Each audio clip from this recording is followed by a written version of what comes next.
Good evening, everyone. Hello, my name is Katrina Ford. I am the co-chair of the Economic Development Committee, and we are here today with this wonderful webinar stating getting out of debt. Katrina Ford, I am the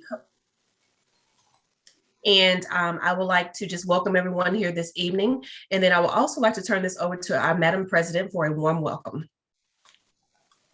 Good evening, everyone. My name is Dr. Latoya Bishop, and I serve as president of this amazing chapter, Jefferson County Alumni Chapter, Delta Sigma Theta, where we have close to 300 members in our chapter. But we are here today because we like to talk about finances, getting our finances together, and we are so excited to have this awesome presentation sponsored by our Economic Development Committee, where we have our chair, Ms. Monica Fuquay, with our co-chair, Sora Ford. So we want to thank you all for joining us today. Please copy the link, share the link, write down a lot of information, because I promise you, you're going to be in for a treat. Not because one of the amazing presenters is a member of Delta Sigma Theta, but I know that she's going to have some amazing information to share with us, along with our second presenter. So sit back, relax, and take some good notes, and we'll check in on you soon and very soon. Thank you. Sora Ford, I'm going to turn it back over to you.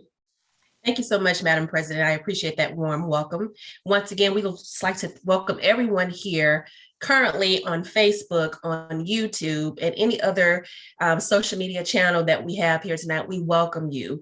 You would have an opportunity to present questions in the chat box. So if you are on Facebook, there should be a chat box for you to submit some additional questions. And also, if you are on YouTube, you will also have an opportunity to submit questions via the chat there as well too. So we're just going to sit back, we're going to relax, we're going to get started, and we are going to have a wonderful webinar, Building Financial Wealth, Getting Out of Debt.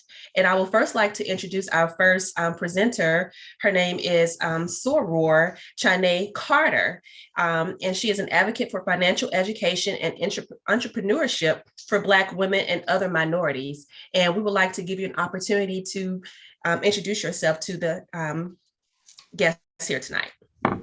Thank you so much. As you said, my name is Chane Carter. I am a member of the Western Wake Alumni Chapter of Delta Sigma Theta in Wake County, North Carolina. I am an advocate for personal finance, personal education, financial literacy, and also entrepreneurship. I do have a background in finance, a degree in finance and one in public administration. And my business is Empower Financial Planning. I want to help empower women, minorities, and others to base their finances, to learn about their finances, learn what they make, what they owe, and what they're spending, so that we can be a little more empowered in how we're dealing with our finances. So I'm super excited for the opportunity to come and talk about this, because I do like to talk about money. Fantastic. So Ricardo, can you give us a little bit of background of how you came into this particular knowledge of wealth? Can you tell us that, please?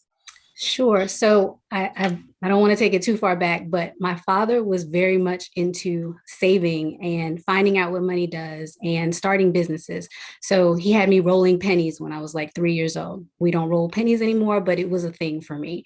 And so finding out what money could do, going to the bank, figuring out what happens when it goes to the bank has always been a thing. I followed that up in college. And went and got a finance degree because I wanted to figure out what it was, some of the more complex things related to investing and saving and making money grow. And I kind of went from there.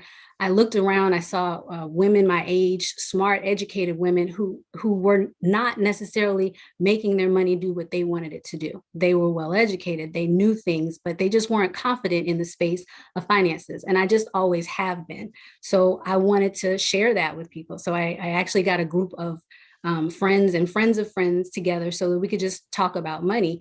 And it kind of grew from there. So we did it several rounds of that. Of talking about our finances. And then I kind of turned it into a business because a lot of people wanted to learn. They wanted to experience it and kind of in a safe place figure out the things they didn't know and kind of erase the shame, erase the embarrassment, that type of thing related to money. So that's kind of where it all came from, just having opportunity to talk about it with people that you kind of could trust. Awesome. That's great information. So we're just going to go ahead and get started from some of the questions that we received from the individuals who registered for this webinar tonight. So one of the first questions, what is the first step to get started with financial planning? What's a good amount to start investing? Where is a good place to start? Do you necessarily have to be young? Can you be in the middle? Can you be a seasoned individual? So give us a little information regarding that, please. So that was a huge question. I'm going to try to break it down just a little bit. Yes. When I'm doing the webinars, I like to start with 3 questions: what you make, what you owe, and what you spend. I think people don't have a good grasp of those 3 facts. And if you're not grasping exactly what you make, what you're bringing in, what it looks like before and after taxes, how much of that's going to savings, if you don't have a grasp of what you're making, then you're missing something fundamental. And then the next thing is what you're spending. And we all have this thing in our head that we know what we're spending. But in the webinars, we actually take a time to go back and look at your finances, your bank account, however you do your numbers, and make you list it so that you can actually see what percentage of your income is going to housing, what percentage going to transportation, what's going to things you don't know where it's going to. We say food, but is that DoorDash? Is that you're going to the restaurants? Or you going to the grocery store? Where is food coming from? Like, there's a level of knowing what you're spending that I think we kind of don't grasp. And I'm big on knowing that, because if you're knowing what you're making and you're knowing what you're spending, if one of those numbers is wrong, you're doing something wrong. Like, you can't spend more than you're making, but you really have to have a grasp of that. And then the last thing is what you owe. So once you figure out what you're making, what you're spending, I need you to know what you owe. And I don't mean like a big, oh yeah, if there's, $50,000 left on my house. I mean, what is the interest rate on that? How many payments is that? How long is that going to take you? How many credit cards do you have? How long is that going to take you? What are the interest rates there? List them out, find out what that is so that you have a good idea of who you owe, how long it's going to take you to pay those people. And then, so those are like my first 3 questions that you jumped into. Then you get to, how do I invest? What do I invest in, right? Because once you know what you make, what you spend, and what you owe, you'll know how much you have left over to invest. And so the second question you said, should I start young? Should I start old? You need to start today. Whatever today is, that's when you should start investing. Yesterday would be better, but we can't do that. You need to start investing right now, because you need the time to have your investments to grow. So you need to know what you make, what you spend, and what you owe, so you know how much you have to put in investing. Does that cover that? That is awesome. I wrote down what you make, owe, and spend. I can definitely take notes and take heed to that as well too. Thank you so much for that information. So a second question here. This is pretty much about the snowball debt with Dave Ramsey. What are your thoughts on the snowball debt? And if you can give an example of what a snowball debt is. I should have looked this up before, but one type of saving, or one type of paying off debt, is where you start from your largest debt and you pay it down. Another type is where you start from the balance that's the smallest, and you you pay that off, and then you go to the next one. So I can't ever remember which one he calls which one. But my thoughts on that are that the step before deciding which one you should do is the list of your debts. And I don't think that either one of those methods takes into account you as a person. So if you're the kind of person who needs to check off a list, then you probably need to start from the smallest balance one, and so that you can check off that balance and say, hey, I paid that off. Then that's the route for you. If you're the person that needs to see something be accomplished so you can go to the next thing, then that's the one for you. If you're a person like me who's going to run the numbers and look to see what the highest interest rate is and want to tackle that one first, because mathematically that's the best way to do it. I'm personally all about the numbers. I'm big on separating your feelings from your finances. So I would start with the one with the highest interest rate. But that's because I've separated my finances from my feelings, and I can be okay with that. You need to really think about what's going to work for you. And neither one of those, neither one is better than the other if you're not going to stick to it. and you're only going to stick to it based on your own personality. So I have thoughts on Dave Ramsey, but for which one is better, you need to know you and which one you're going to stick to.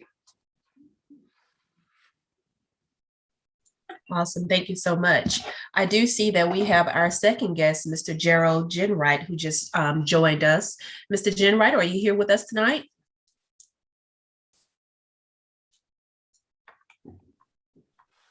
If so, you can unmute yourself, please, sir.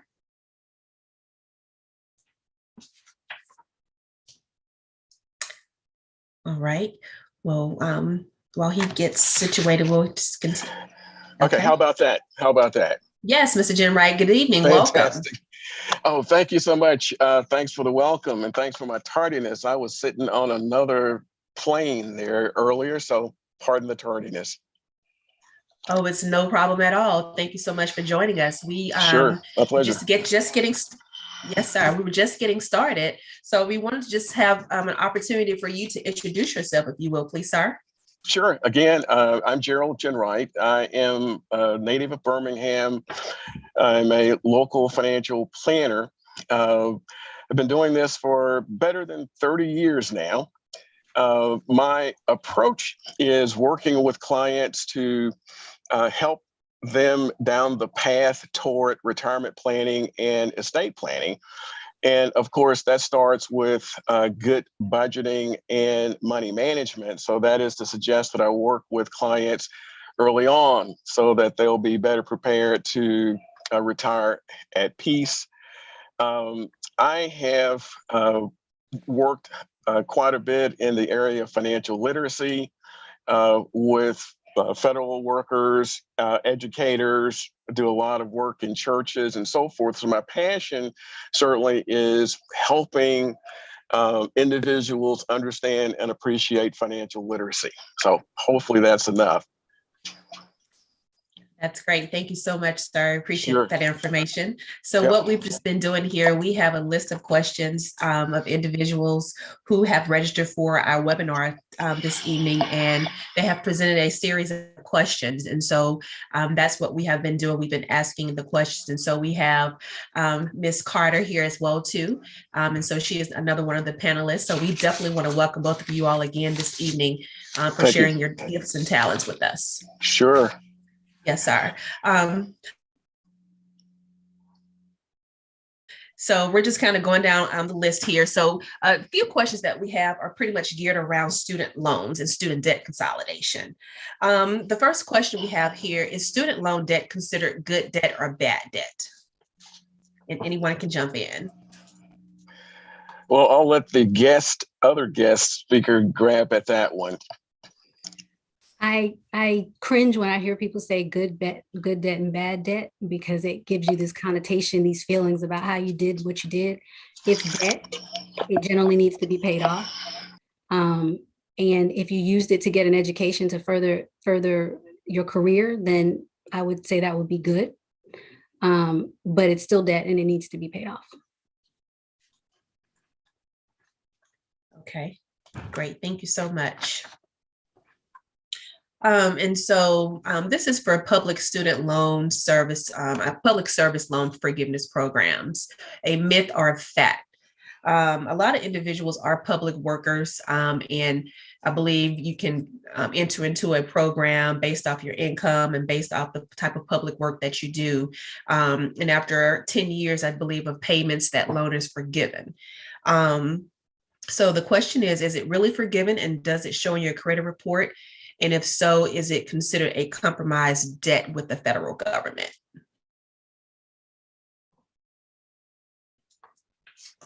If you are familiar with the public service loan forgiveness program.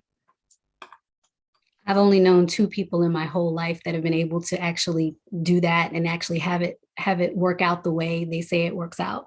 And even that didn't erase their total debt. I'm not aware of the idea that it looks bad on your credit or has any impact on your credit, but I wouldn't swear to that. I just know that it's very rare that it works out exactly the way they say that works out. Okay, awesome. And the next question here, this one is, let's see, What advice would you give someone who is considering consolidating student loan debt? Boy, that is, I think basically you would have to look at it as just debt. In other words, you've got a rate, you've got an amount, you've got certain terms. So I would not necessarily color it as any particular debt. I would consider it just as debt, and just as you would consolidate any other debt. I wouldn't necessarily isolate it. I think you always have to look at the big picture based on what it is that you're trying to accomplish. You know, how does that affect what your goals and objectives are? That is the way that I would look at it. Okay, awesome. Thank you so much, Mr. Jenright. So still have some more questions here regarding the student debt. Let's see here. So this one states, how would you address huge student loan debt payments when it is not in your budget? Do you try to refinance another loan, or can you consolidate? I think that kind of goes into the last question. So I don't know if they need to, you know, do a forbearance or ask for, you know, lower payments. Can you anyone address that? How would you address a huge student loan payment when it is not in your budget? Yeah, if it's not in your budget, of course, I mean, you've got an issue, just as if it were some other debt not in your budget. You need to figure out a way to either get it in your budget or get it out of the budget. The forbearance, of course, would give you the opportunity to pretty much extend it, but you're looking for some part of forgiveness, something that would assist you in actually reducing the debt. It would be, in other words, it really doesn't matter whether it's student debt or other debt. Again, the face on it is going to be the same, and that is money that you owe and money that is a barrier to you progressing. And I think all that I could add to that is, if it's not in your budget, you should talk to your servicer, whether that's a federal loan program or if it's a private loan. You need to let them know that it's not in your budget. They may not be able to do a thing about it, but have a communication, because they may have programs, they may have solutions that you're not aware of. So you need to be in communication with them. You don't want to have debt out there that you're avoiding, even if it's something you can't currently handle. And as far as refinancing, there are places that you can refinance student debt and every other debt, but you really do need to look at your interest rates and whether or not you're getting something better by refinancing it. When you're looking at a budget, there are certain things you've got to cover. You've got to have a place to live. You got to have a car to drive if you live in certain places. You need to go through your budget and determine what's essential. And student loan payment may not be in that list, but you need to be in communication with your servicer about that. I have heard there are companies out here who would help you consolidate your student loans, and they charge you a fee. Is that typically legitimate, or should you go with the company that does not have those type of stipulations? I think you have to be very careful at when you're looking at companies that offer to do that. If you look at debt in the regular sector, you have companies out saying that they'll help you to consolidate, and a lot of them are not really beneficial. So I think that when you're looking at student debt, you would certainly need to look at it in the same manner. You want to investigate those companies, make sure that they are legitimate providers of that particular service, and just do your research before you commit to anyone that indicates that they can assist you with that. There is a website, credible.com. I think it's credible.com, and they will investigate, or they will give you a list of lenders that can refinance or consolidate, and it'll kind of give you information on their rates in one list. Not that any of them are credible or not credible, but they at least gives you a list of places to start looking for consolidations. Okay. Awesome. Thank you so much for that information. Let's see here what we have next. Excuse me. Mr. Jenwright, I know you came on a little late. I want to ask you a question about Dave Ramsey, if you're familiar with his program.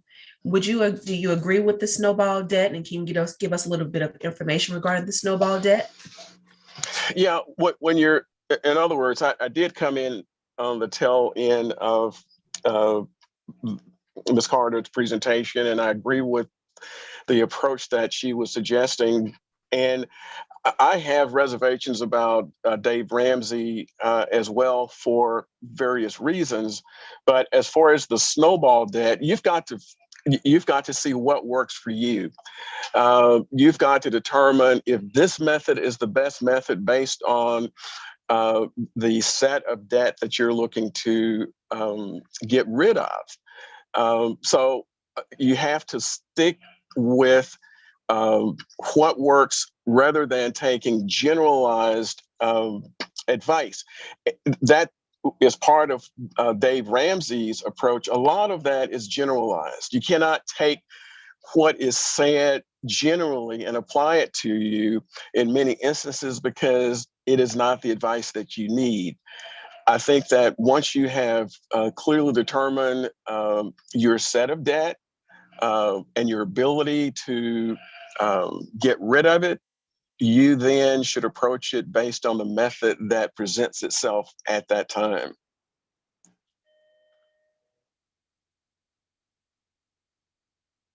Thank you. Great information. I just wanted to get both perspectives on Dave Ramsey. A lot of people have positive thoughts, and some people have, different thoughts on that. So thank you so much for that. Okay, let me just say this too about Dave Ramsey.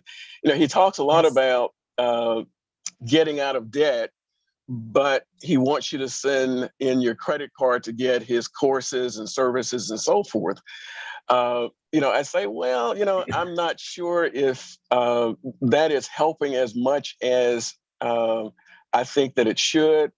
So you just have to read between the lines to know that Dave Ramsey isn't really a financial advisor as much as he is someone with a program that he promotes in his media sources.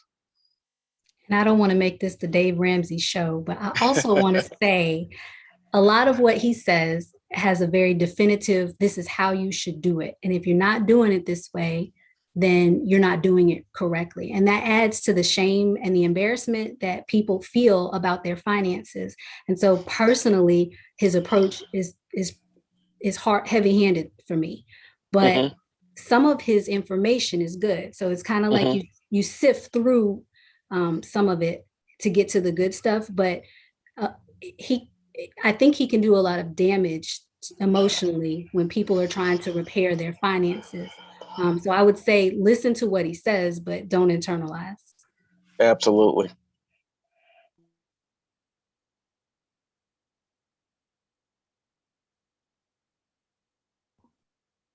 You're muted. I apologize. Thank you. So what should one look for when seeking out a financial advisor? Well, in looking at a financial advisor, I think that there are certain questions, and as simple as asking the financial advisor what he likes about his job, what services are available to his clients. You certainly want to ask if he's a fiduciary, if it's a fee-only service. Does his firm hold your money? Or if that particular advisor's firm hold your money, what's his investment or her investment philosophy? And what happens if something happens to that particular advisor?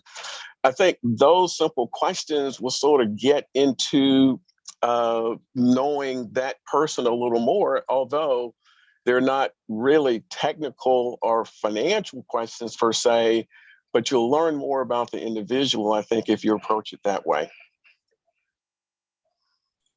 That's great information. Ms. Carter, do you have anything to add to that? I would just say, understand what you're trying to achieve from a financial advisor. Many of them are paid by how much they sell you or how many vehicles, investment things that they provide to you. So you should have some idea of what you're trying to accomplish. Are you trying to plan for retirement? Are you trying to do estate planning? Or do you just need to go find a budget? And I think people kind of get it mixed up about whether or not you need a financial planner or whether or not you need a budget. Those are two separate things, and your financial planner is not going to keep you from overspending at all. So just make sure you understand why you're going to see one before you go seek one out. Awesome. Thank you so much for that information. So a lot of people typically go with a 401k, or their employer would match a certain percentage. Let's just say if an employer will match 5% of that. Is that a good thing to do starting off, making sure you're at least matching with the employer? If I can take that one, if you have the benefit of a 401k and the employer matches it, you should at least take the match or contribute up to the point of the match. Otherwise, it's money that you are walking away from. And over a long period of time, that can really add up to be a lot. I suggest, of course, that you go beyond that if your budget will allow it, because it is tax deferred if you take the traditional route, but certainly take advantage of the match. And all I would add to that is, once you've taken advantage of the match, if your job is the kind that gives a raise every year, if you get a 3% raise, increase your contribution amount. Doesn't have to be the whole 3%. Give a 1% a year till you're getting up to what the maximum amount is that you can contribute. Because as he mentioned, it's tax deferred, which means you are lowering your current taxes by doing that. And you need that money. You need it for later. Sure. Thank you. Thank you. So here we'll switch gears to credit card. We have a couple questions regarding the credit cards. When paying off a credit card, how much over the minimum amount should you pay? And if so, should you be paying that biweekly or monthly? Boy, my thought would be you pay as much as you can afford, because if it's a credit card, very likely it's going to be a high rate of interest in many cases. So you want to get rid of that as quickly as possible. I don't think that there would be necessarily a set percentage or a set amount that you should pay over. I just suggest that you pay as much as possible to get rid of it, because otherwise that's costing you. And that kind of goes back to what I said about what you spend and what you make. If you're using money on a credit card, that means you're spending more than you make. Mm-hmm. That's backwards, right? So when you're talking about whether or not how much you should pay, you should be working towards the idea that you're not using a credit card to live your life. Exactly. And so how much you should pay is exactly what he said. If you have a list of credit cards, you need to be getting rid of them by any means necessary as soon as possible. Yep. Would you recommend someone having a credit card versus a debit card? I know some people are against having debit cards and some are against having credit cards as well. What are your thoughts on that? Boy, I tell you that I think that one can be divided almost evenly. It's going to depend on the individual. It depends on how you manage your money. if you understand that that debit card is a direct spend, it helps you to know that I've got to be very prudent about my purchases because that's coming directly out of the bank. Now, it is tempting, though, the fact that you've got that plastic, you see something, you say, okay, well, I've got that in the bank, I can do it. On the other hand, as far as credit is concerned, if you've disciplined yourself to use a credit card as a convenience tool and you're able to pay it off at the end of the month, then of course that is an advantage. But if you don't fall into either of those categories, either one could certainly be a negative. Awesome. Okay. Some of the things we talk about in the webinars is figuring out who you are. If you're the kind of person who cannot pay it off at the end of the month, you're not that person, then don't set yourself up for that. If you're the kind of person that needs to have cash in your hand and so that you don't overspend, do that. But don't use these tools that other people use and then be confused about why they don't work for you, because you know who you are. You've been that person for a very long time. So do the things that work for you and don't set yourself up for credit card or debit card if that's not who you are. Correct. Excellent. Yeah, and that was another question someone asked. Do you think it's better practices to use a credit card for daily use and then pay it off at the end of the month? Because a lot of people tend to get, points for, apparel or merchandise. But I believe if you're disciplined enough to do so, then I don't see the big, the negative on that, but you must be disciplined in order to do that. And like you said, you don't want to spend more than what you're making. I agree. Sure. Yes, sir. What resources would you all recommend for learning how to, this is a stock market question here. What resources would you all recommend learning how to read the stock market and how to invest? There's any good literature out there. Yeah. Let me sort of back up just a little bit. Yes, sir. A lot of times a client or potential client would come into the office with a desire to invest, but they have not adequately saved money for opportunities and emergencies. They have not addressed debt. Some things such as maybe a home hasn't been enough of a focus. So I try to bring them back to square one before we talk investing.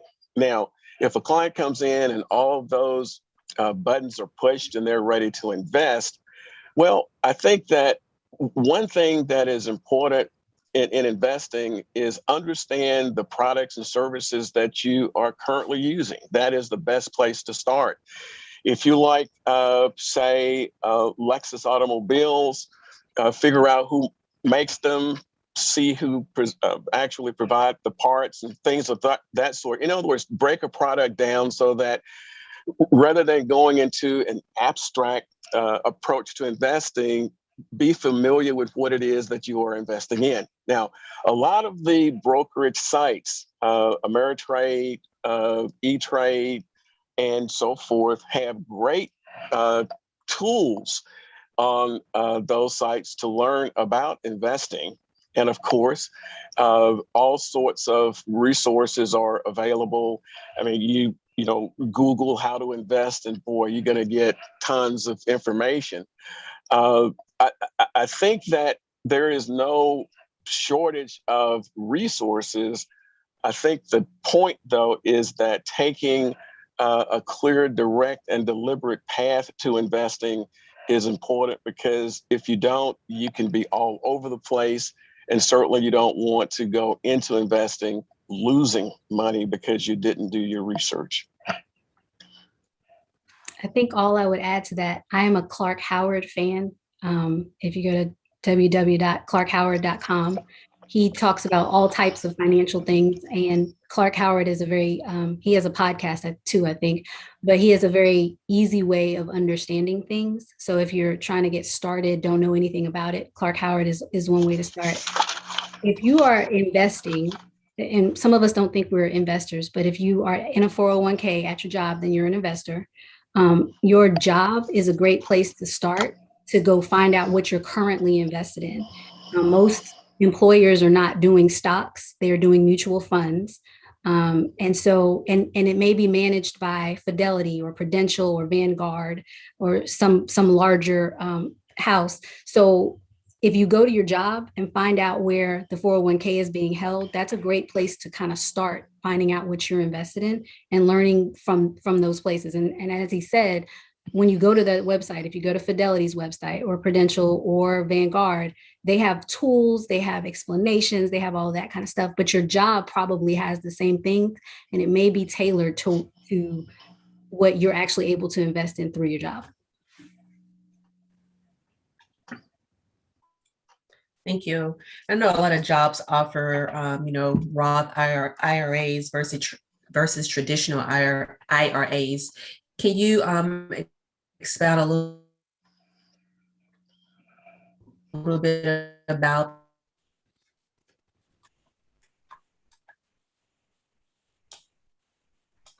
Okay, I think the first thing is to understand the difference. The traditional IRA is when you're actually putting money into a tax-deferred vehicle and you take that deduction the year of the contribution. The Roth is where you actually don't take the actual, in other words, you're paying taxes on it now. The beauty of it is that you are taking that money out the account later on tax-free after you've met certain conditions with the Roth. Your tax bracket is going to be a factor in that decision in many cases. In other words, if you're in a low bracket, you are able to get dollars into a Roth without paying too much on it versus the traditional, such that you're going to put it in and you're going to pay tax on it later when you might be in a higher bracket. So you would want to see where you are in the mix to determine which would be better for you at the time that you're going to make that decision. And again, having an understanding of the difference between the two.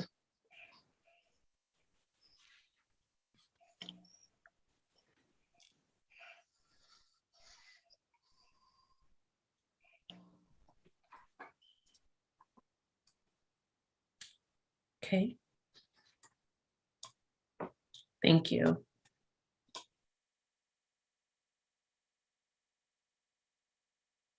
So here's a little tricky question here that just popped in. What are some tips and advice would you use on getting out of debt? And I know that goes to not spending more than what you're making, but any tips or advice?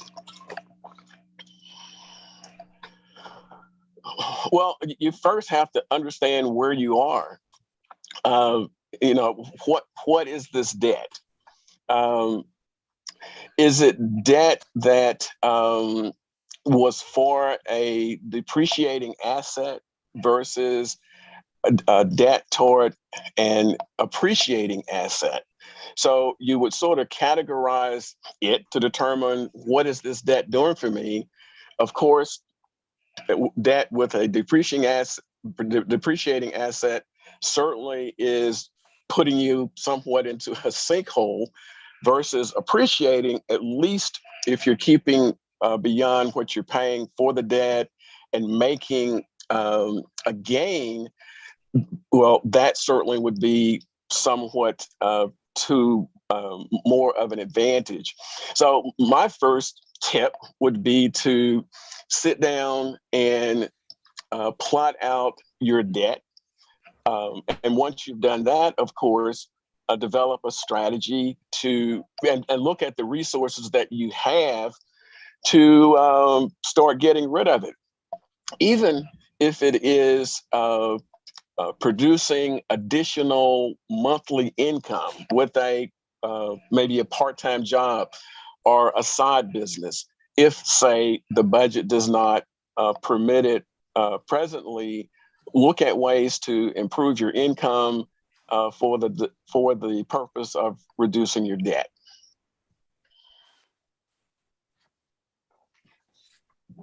Thank you.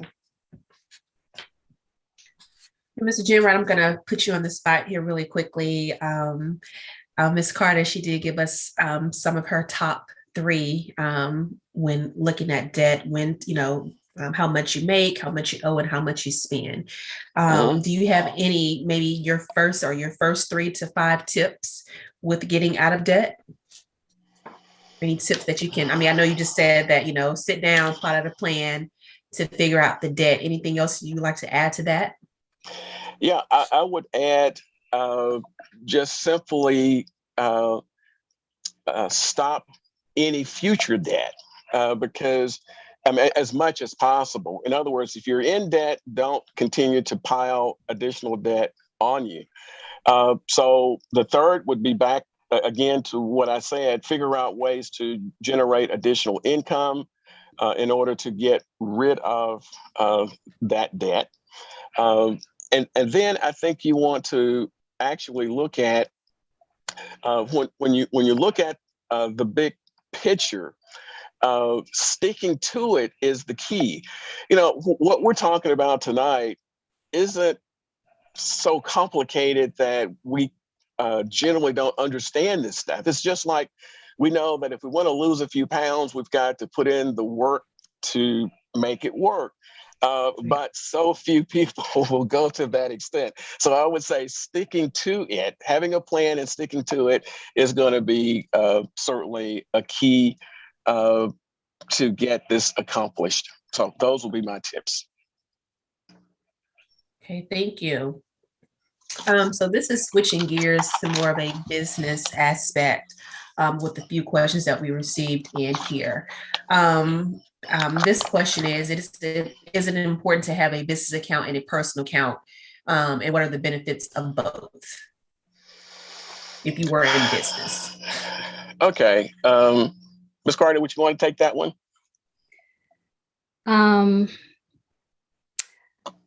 Yeah, I guess I would say you would most likely want to have a business and a personal account. And if for no other reason than keeping yourself honest and keeping the IRS off of you, having 2 separate accounts would help that. Now, there's a whole lot of other things that are going to go into that. The type of business that you're running, the type of accounting that business requires, legally how you're set up. All of those things would affect that. But if we're just talking about how you're going to run cash through your life, then you probably would want 2 separate accounts just to keep yourself on the straight and narrow, because you don't want to start mixing expenses and mixing incomes, particularly if you have a job and a business. You're going to want to keep some things separately. Now, that does not speak to, again, the legal formation of your company, which affects how you need to do things, but keeping it separate is probably the safest thing. Yeah, I would chime in to say I agree with that totally. And also, you want to look at how serious are you about business. Oftentimes, if you're looking to grow that business, you've got to be structured as a business if you're looking to get substantial accounts and recognition with, say, a prospective client. So keeping it separate and then having an entity that can stand on its own is going to be very important. And that business checking account is going to be a major part of that. Yes, I agree. Well, this is another question. I'm pretty sure you're going to say yes, or depending on the type of business that you have. Is getting an LLC important? And if so, why? Well, let me just say this. You have various types of formation. Of course, you can be a sole proprietorship, a partnership, an LLC, different types of corporations. So I would say whether it's an LLC or a S or C corporation, having that separate entity is going to be quite important going back to what I just said before, if you are a sole proprietor or a partnership and you are seeking business from a substantial corporation, they're going to look a little bit differently at you if you are not incorporated either beyond a sole proprietor or partnership. So it isn't just an LLC. It is any other form of formation that separates you from the business. Because when you do that, you are creating a separate entity. You are minimizing liability. You are also establishing an entity that can hold wealth and keep it separate from you if your planning is proper. Awesome. Thank you so much. So this is also gearing towards business and also generational wealth. What are some tools and advice would you give on building generational wealth? And does it have to be directly dealing with real estate? So you can just give us some tips or tools for generational wealth. Okay.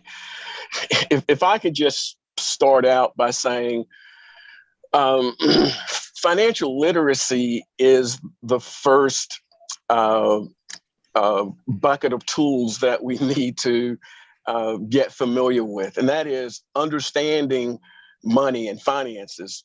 Because to build wealth, you've got to actually understand what it is and how to build it. If you think that a CD is the same as a mutual fund, and if you think that a CD is an investment rather than a savings account, you're not ready for wealth building, because you certainly don't accumulate wealth with CDs. So I would say the start would be understanding money, developing a financial literacy discipline. And then from that point, you have all sorts of opportunities, whether it's real estate, the stock market, your business, and many other avenues. But the knowledge of money is going to be primary.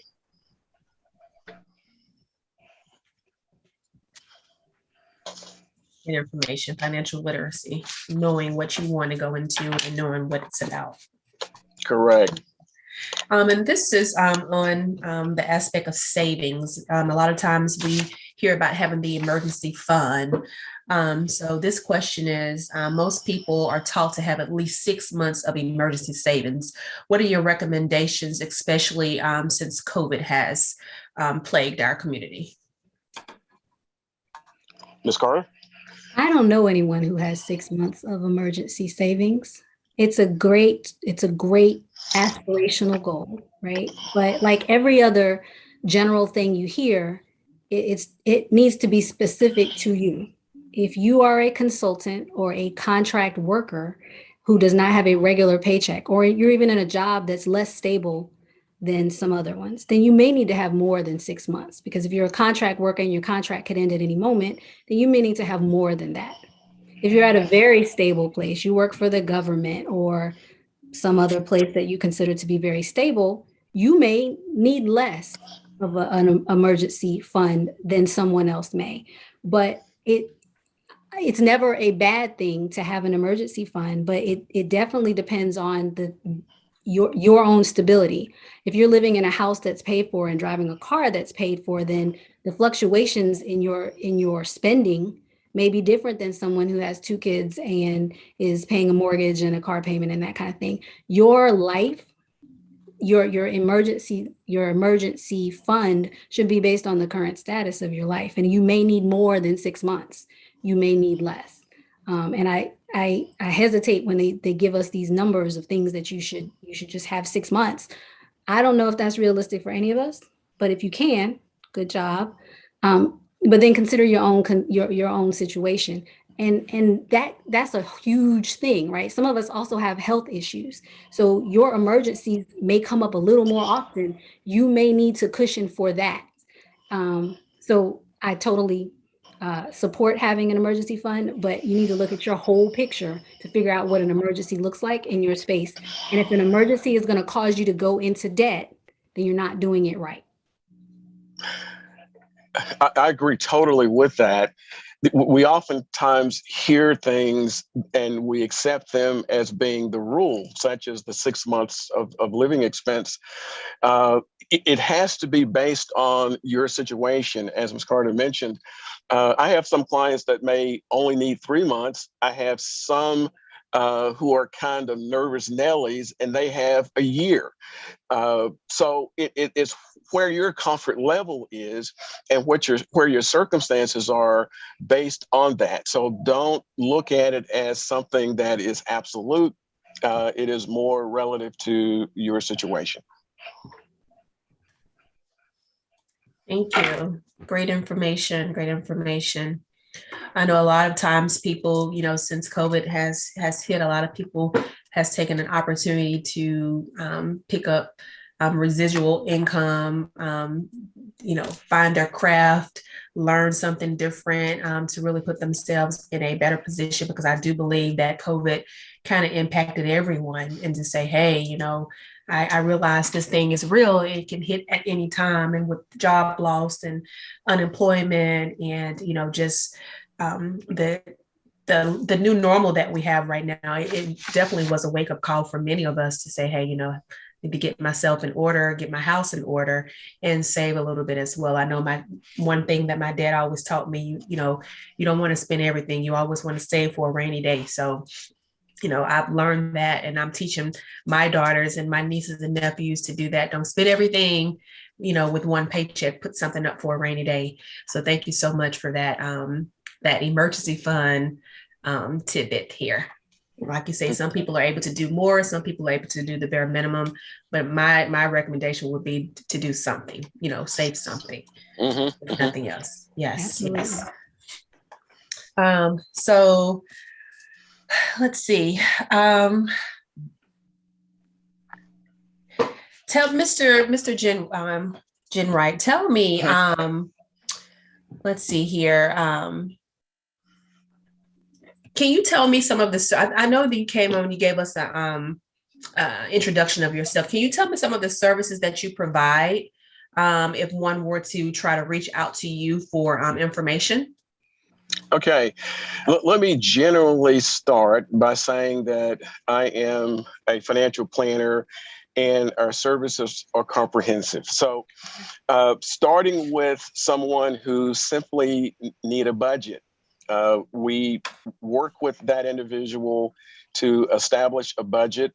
And beyond that point, we talk with them about, say, and this would probably be someone, young, starting out, maybe a young family.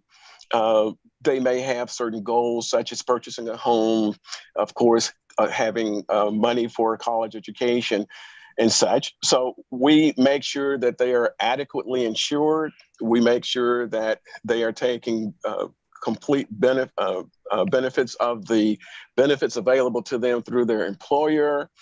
And as we move forward, we're actually looking at retirement planning at some point. And we try to look at that as early as possible, because that 401k is sitting there in many instances, and we want it to grow as quickly as possible, and reminding them, especially if it's a traditional IRA, that all of that money isn't theirs, that they have to have a strategy later on to get Uncle Sam out of that account.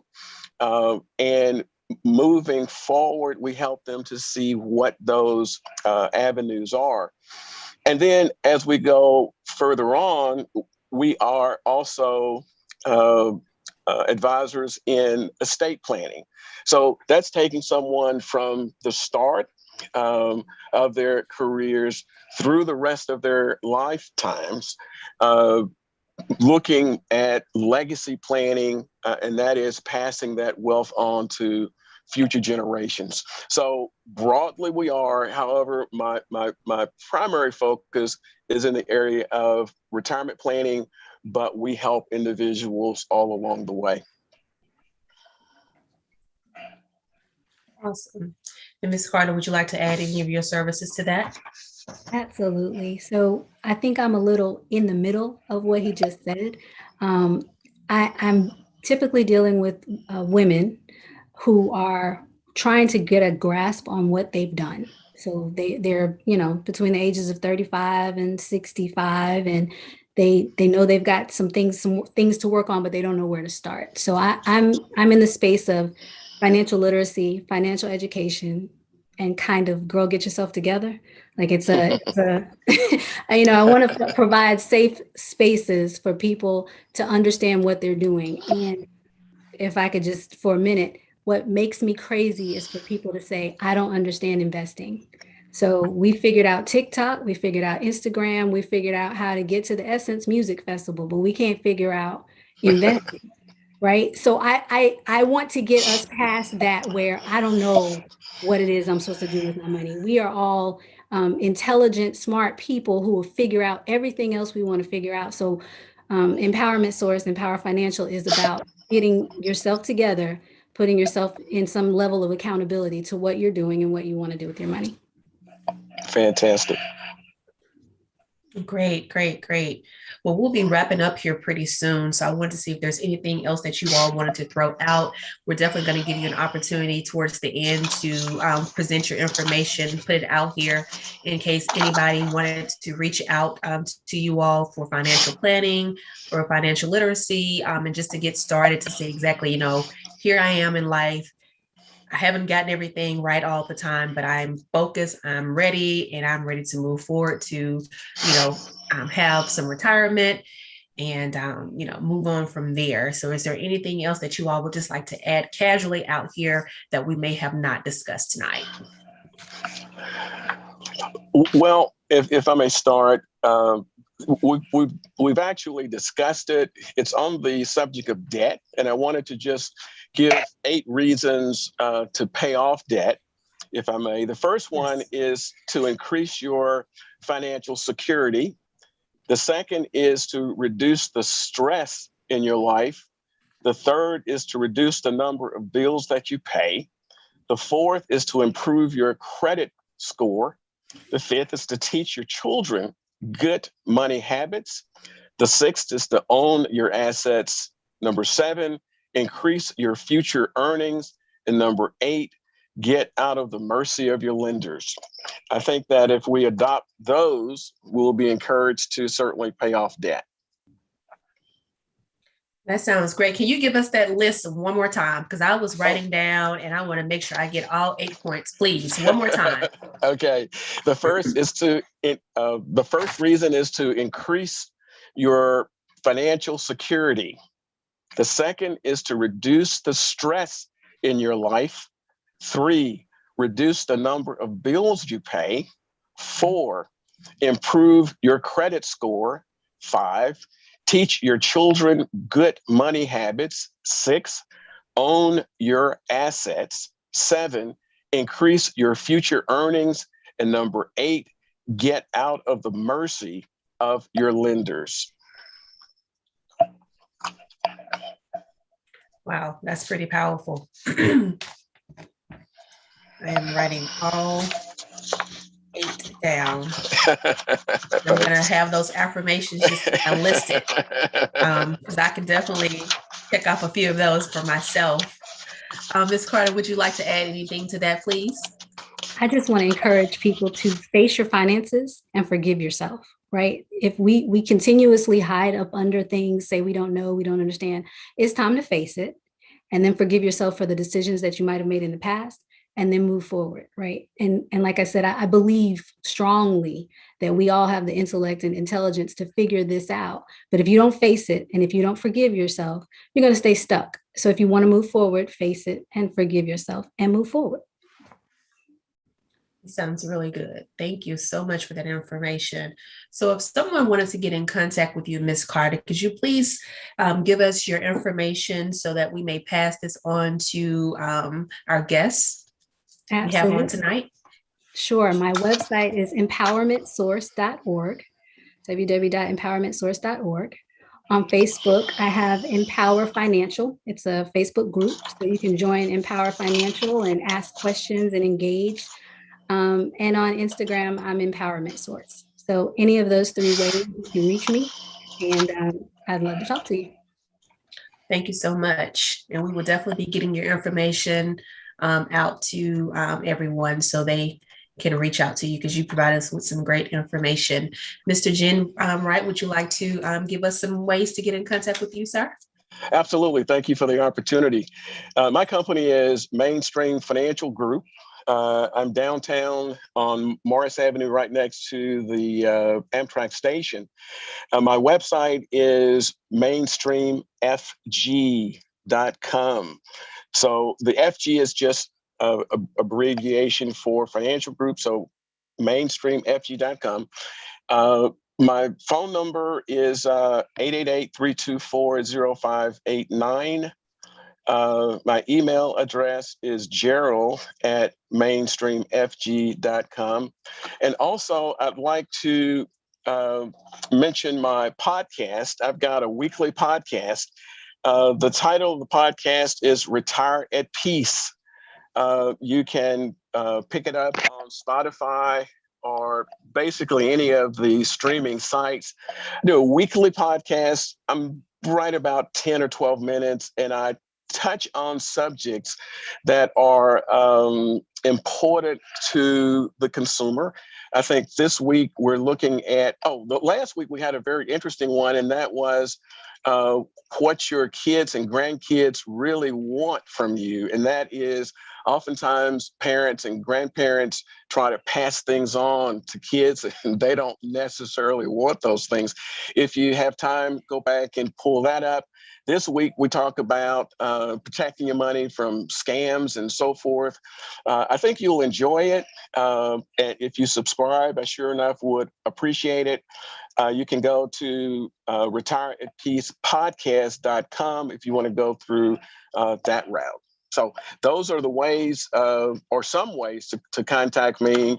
I'm on Facebook and the other social media sites. Just trying to get out there and let people know what we do. Okay, also great. Thank you so much for the information. So we really appreciate everyone for being here tonight. I know we're going to end a little early. We did have it until 7:30, but we can, most certainly end a little early if we need to here. But I just wanted to thank everyone once again for being out here with us here tonight. Just providing us with different information on how to get out of debt. It has been very enlightening for me this tonight. And so we once again want to say thank you all for being here tonight. And we will definitely get your information sent out to everyone so that they may be able to get in contact with you. I'm sure you're going to get lots of telephone calls and lots of messages. And I would definitely be reaching out to you as well too. And so what I want to do is just turn it back over to Madam President so that she may take us out for the evening. Madam President. Awesome. Thank you, Sora, and thank you to our wonderful speakers, guests tonight. I was reading the comments on YouTube and our Facebook. Everyone was like, oh my God, this is awesome information. People were writing notes, so I'm sure they're going to have to go back to go to the list of 8 because I was trying to write it and making my shorthand of what you were saying. So definitely there's a lot of information. And when you touched on that population that you serve, so it was just kind of like, wow, that is the target that we're looking at. So I do believe that both of you all will definitely have new followers on Instagram, Facebook, podcasts as well. So I want to thank you so much for allowing us to pick your brains through the messages and all of the questions that we had on our social media page. So thank you again so much. And as you can see on the screen now, if you're looking at this on our YouTube channel, we do have an amazing survey. So we want to make sure that we get feedback because we want to know whether or not you enjoy services like this. What are some topics that you're interested in that our team can do? So if it's education, we also have other committees within the chapter where we do a lot of online events, especially in the virtual world.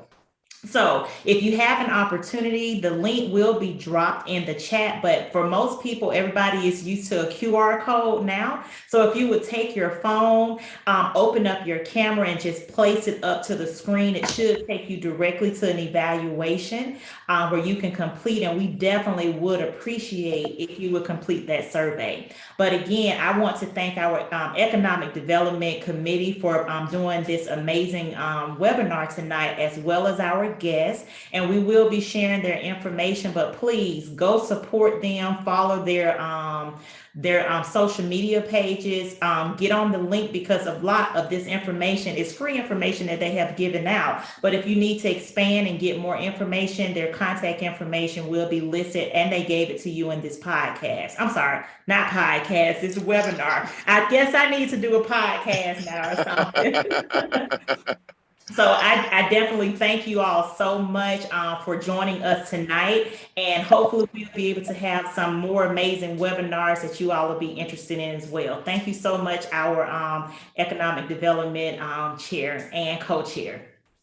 Yes, thank you so very much. All right, so everyone, before we end, make sure you get your QR codes and take a picture of it with your phones, and take a survey.